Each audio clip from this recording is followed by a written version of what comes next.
Hi, everyone. You may or may not know this, but I am a huge networker. I go to 4 different meetings every week, and I'm also heavily involved in the Williamson County Chamber of Commerce. Networking has been incredibly beneficial for my business. Today, I want to tell you about an unexpected benefit.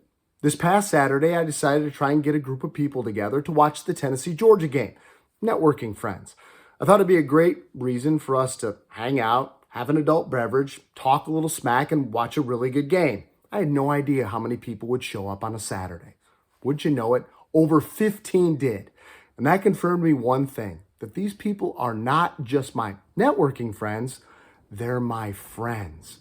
And that is something that I'm not only thankful for, but grateful for.